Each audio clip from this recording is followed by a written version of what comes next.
Shine a light on your shadowed sound. Gold beneath where dust is found. Forgotten notes still hanging tight. Shining light, shining bright. Albums under the radar. Hello everyone and welcome back to Albums Under the Radar, the show where we shine a light on records that deserve a much bigger place in the musical conversation. And today's episode is one I've been looking forward to for a long time, because it sits at the intersection of a tribute, reinvention, studio craft, and pure sonic imagination. We're diving into Easy All-Star's 2004 album, Dub Side of the Moon.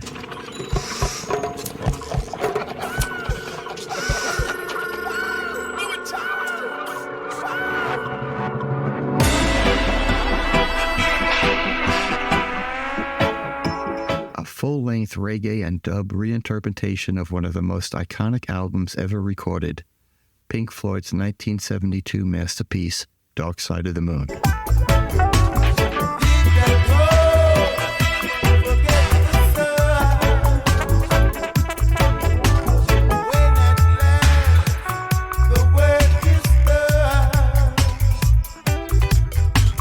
Now, tribute albums are nothing new, but this one is different. This isn't a polite homage. It's a full cultural translation, a transformation, a deep dive into space rock through the lens of Kingston sound systems, analog echo chambers, and heavy low-end rhythms, the Jamaican word for rhythm. And somehow, against all odds, it works beautifully.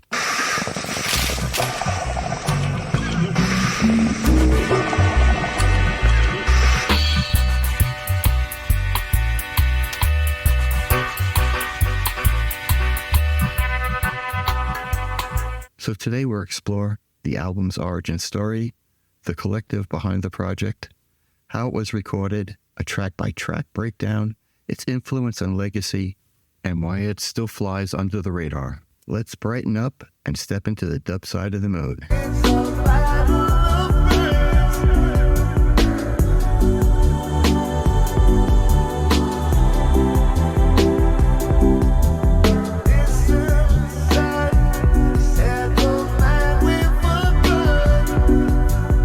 Album background.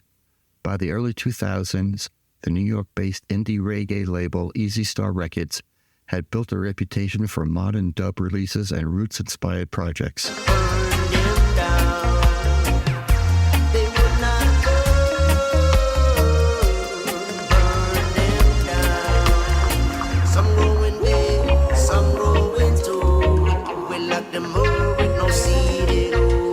Dub, for those who are curious, is reggae taking apart and pulling back together with extra bass, lots of echo, and a producer twisting knobs like they're flying a spaceship.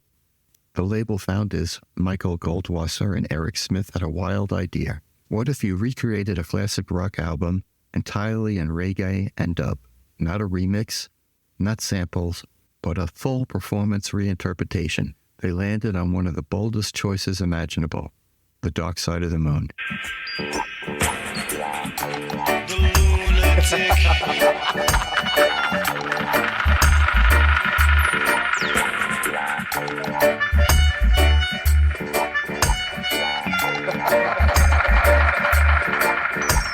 It was ambitious to the point of absurdity. That album is sacred territory to rock fans, meticulously produced, sonically complex, emotionally heavy. But dub music, with its spacious mixes, psychedelic effects, and emphasis on atmosphere, actually shared a surprising amount of the DNA with the original Dark Side of the Moon. So the concept shifted from gimmick to experiment to mission.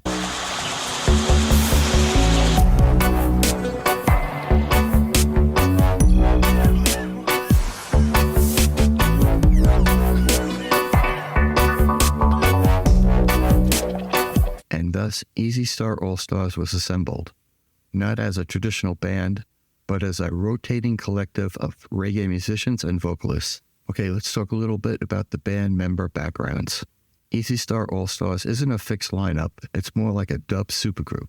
Key contributors on Dub Side of the Moon include Michael Goldwasser, producer, guitar, keyboards.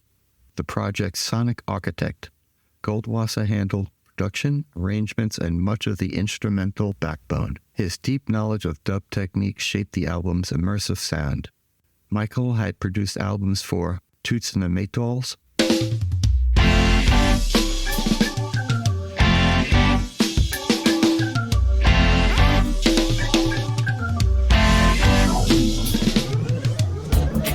Yesterday you said Steel Pulse, right now,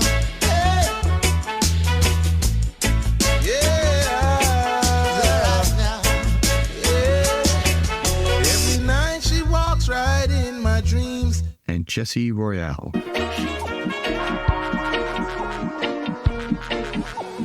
Baby, I would never let you down. Always be around. Baby, let's go do that ultrasound. Turn it from upside down. Then there was Victor Rice, bass guitar, a major figure in modern roots reggae and ska. His bass playing anchors the album. It's warm, melodic, and deeply locked into classic dub tradition. Victor has played on The Scofflaws,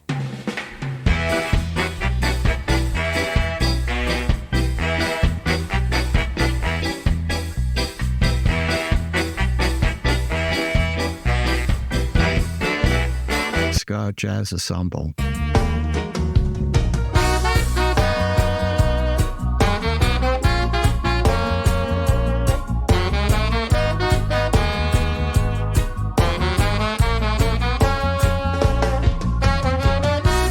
He's especially respected for blending traditional Jamaican bass tone with modern studio clarity.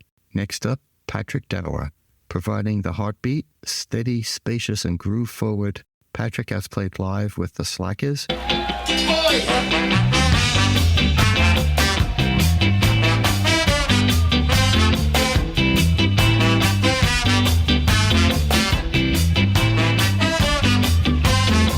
they recorded with Sade. Didn't I tell you what I believe?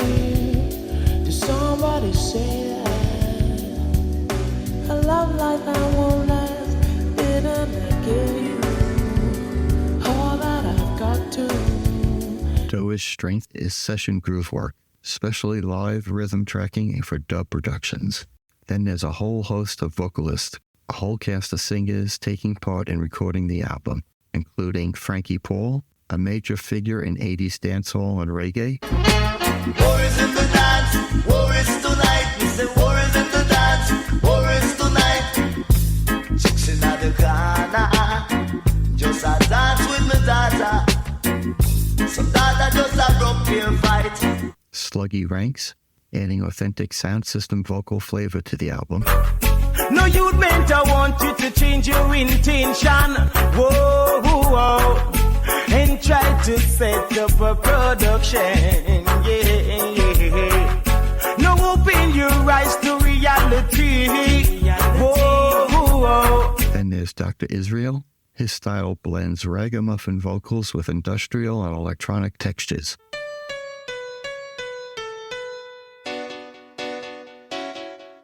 I said enough of people can't get no supper tonight.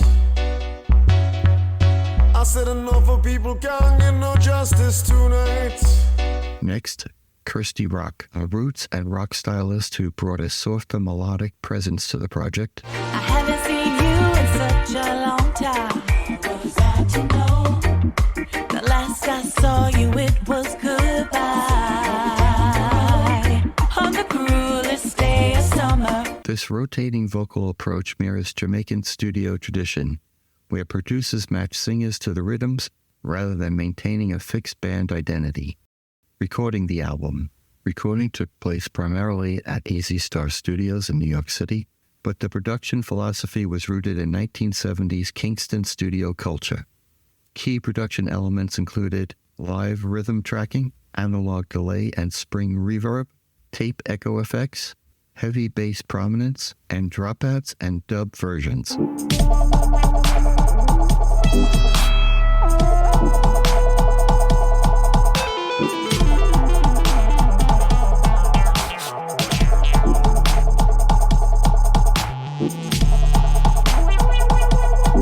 Rather than replicate the original arrangements note for note, the band translated them into reggae structures and turned rock backbeats into one-drop rhythms, guitar arpeggios into shanking upstrokes, and synth textures into organ bubbles and melodica lines. The goal wasn't imitation, it was reinterpretation.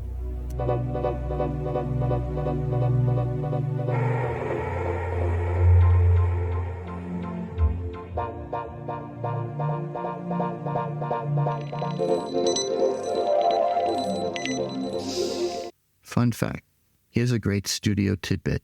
The band originally recorded straight reggae versions of the songs, but realized something was missing, so they went back and dubbed the album, live on the mixing board, writing faders, muting instruments, and adding effects in real time, just like classic dub engineers did in the 1970s. That performance-style mixing is a huge part of why the record feels alive rather than programmed.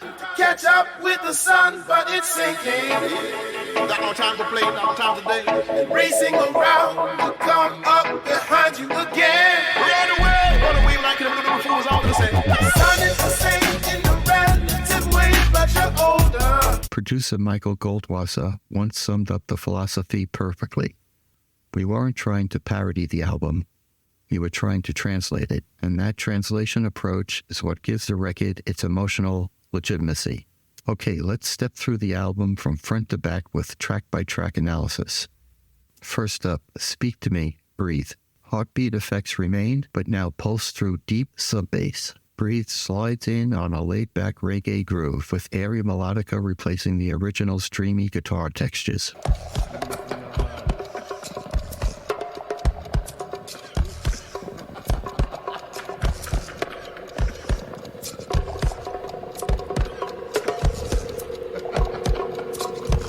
The vocal delivery is softer, more meditative, less existential dread, more spiritual reflection.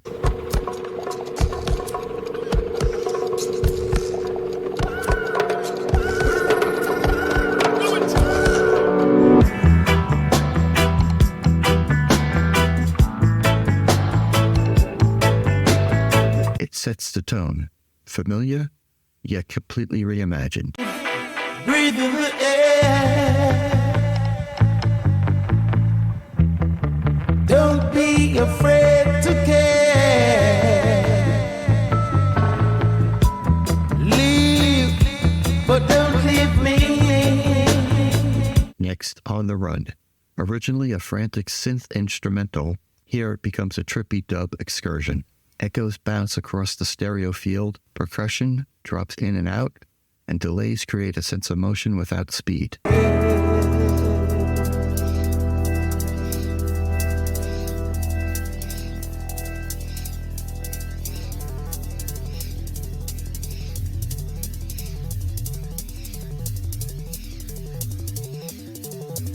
It's less anxiety, more cosmic drift.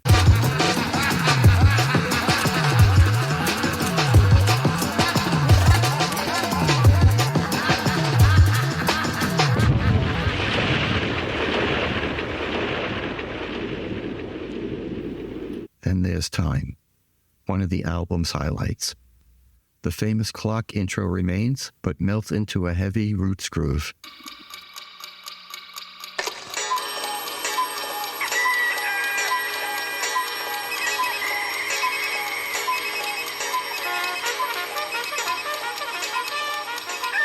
The vocals feel world-weary but grounded, trading rock angst for reggae resilience.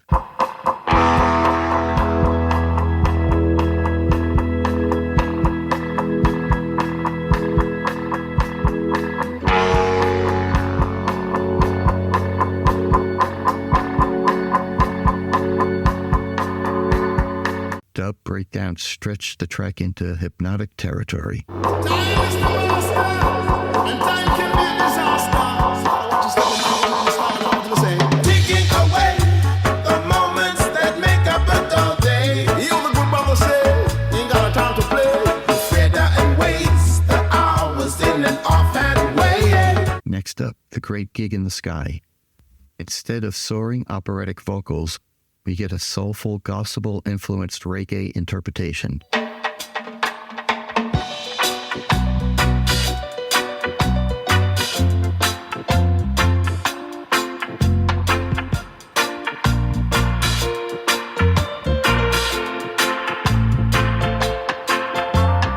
The emotional weight remains, but it feels earthier, communal, almost spiritual in a different way.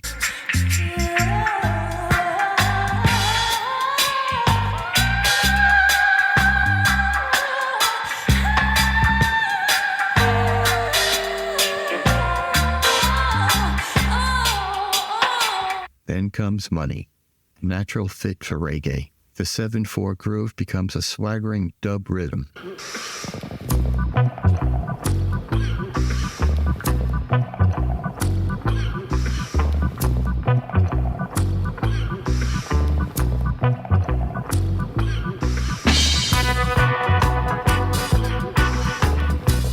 Clavinet lines transform into shanking guitar chops.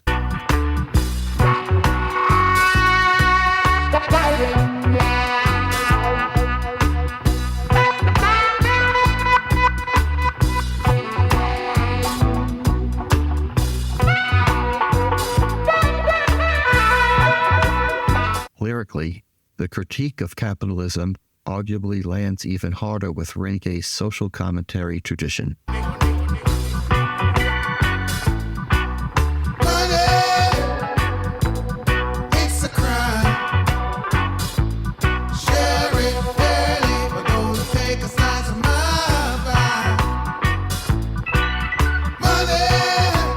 Fun fact, the cash register sound effects, re-recorded and remixed and run through dub delays so they echo like bong hits, a tiny detail, but very dub-minded.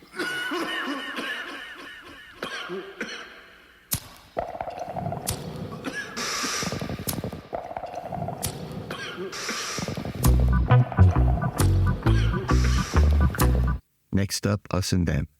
Perhaps the album's most haunting transformation, the original slow, spacious jazz feel translates seamlessly into roots reggae.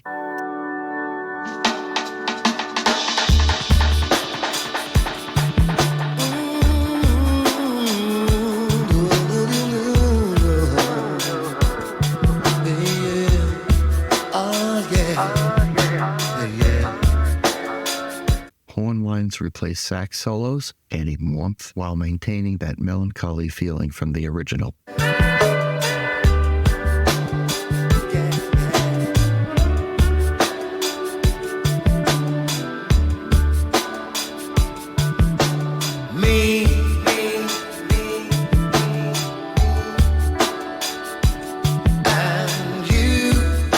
The anti-war message feels timeless, maybe even more universal in this setting.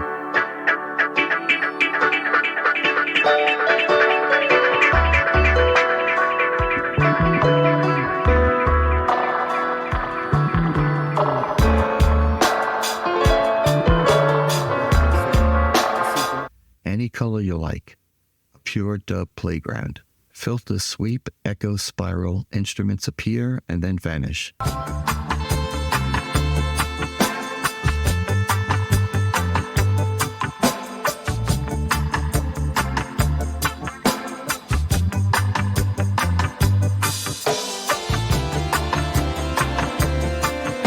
This track showcases the engineers as much as the musicians.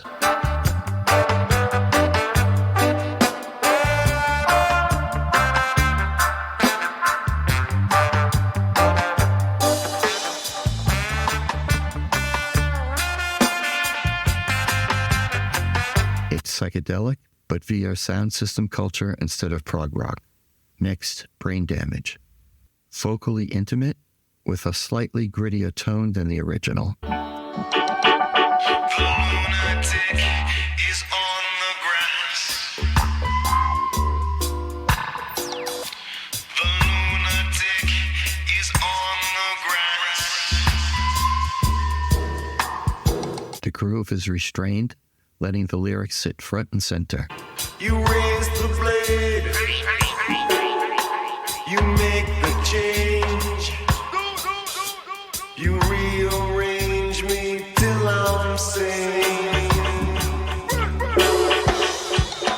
dub flourishes creep in towards the edges, never overwhelming the narrative.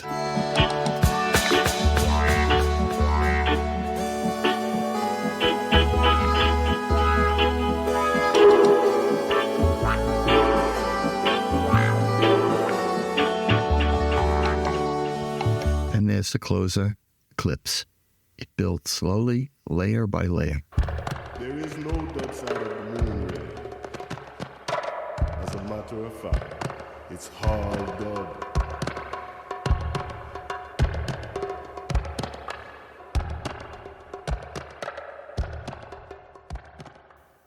Instead of rock climax, we get a roots crescendo, percussion, organ, and harmony stacking until the emotional payoff lands in a very different but equally powerful way.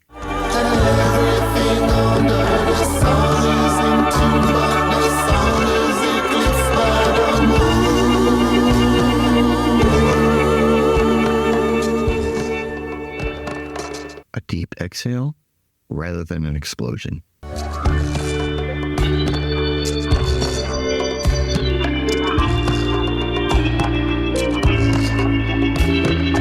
All that you touch, and all that you see, and all that you taste. A reggae critic once wrote about the album, "It doesn't replace the original, it reveals another dimension of it, and that really captures the listening experience."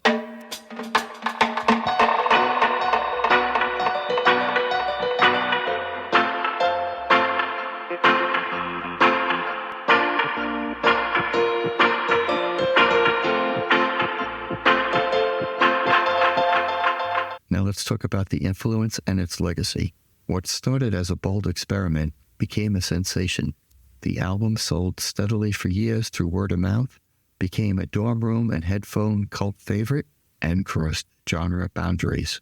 Reggae fans, rock fans, audiophiles alike fell in love with it. It also opened the floodgates for other reinterpretation projects, including Radiohead's OK Computer, Come on, police, arrest this girl. Hit her head is making me feel ill. and Easy Star's Lonely Hearts Dub Band. I read the news today, oh boy, about a lucky man who made it rain. Although the news was rather sad. But Dub Side of the Moon remains the crown jewel, the one that proved the concept. It also helped introduce younger listeners to dub production techniques, tape delays, dropouts, versioning, in a digestible format. Okay, why is it under the radar? Despite its acclaim, the album still sits outside mainstream recognition. 1, it's a tribute album. Fair or not, tribute records are often dismissed as novelties. 2, genre bias. Reggae interpretations of rock classics occupy a niche marketing space. 3, indie label distribution. Without major label push, exposure relied on organic discovery. And 4, overshadowed source material. When you reinterpret one of the most famous albums ever made, comparisons are inevitable and often unfair.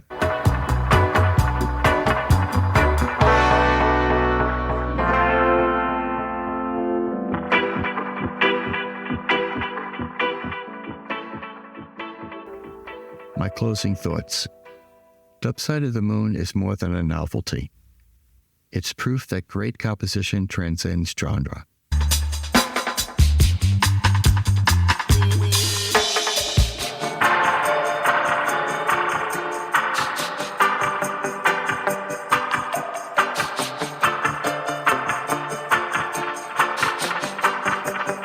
Strip away instrumentation, shift the rhythmic spine, reinterpret the textures, and the emotional core still shines through. It also highlights how dub, often seen as a production technique, is a real philosophy. Space matters, silence matters, echo tells a story. Passengers, please have your passports ready and have your green cards to customs and immigration. Flight flight 215. Passengers will be leaving from gate 23. This album respects its source while boldly reframing it, inviting listeners to hear familiar songs through a completely different cultural and sonic lens. And that's exactly what Albums Under the Radar is all about. Records that take risk, records that bridge worlds, records that reward deep listening. So if you've never heard Dub Side of the Moon front to back, put on the headphones, turn up the bass, and lighten up yourself.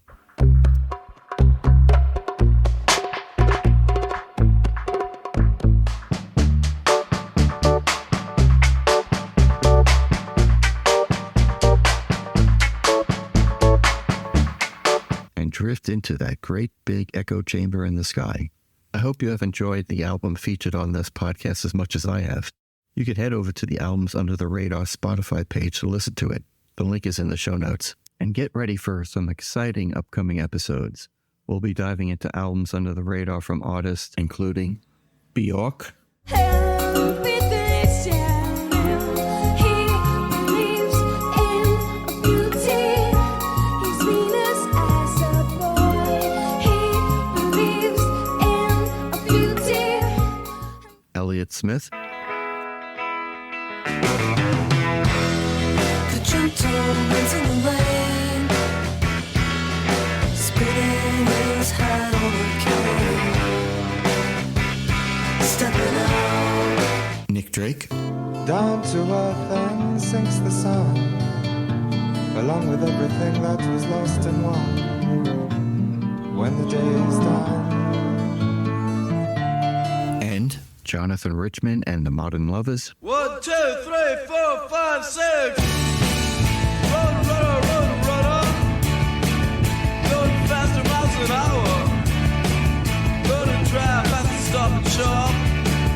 With the radio on. and don't forget to drop us a note on a social, on our email, or on the website to let us know what your favorite album under the radar is. And if you could leave us a rating and a review on the Apple Podcast app, on Spotify, or on your favorite podcast app, that would be greatly appreciated. Okay, thanks for listening. And as always, until next time, keep digging for the records flying just below the radar in those deep outer spaces. Under the radar.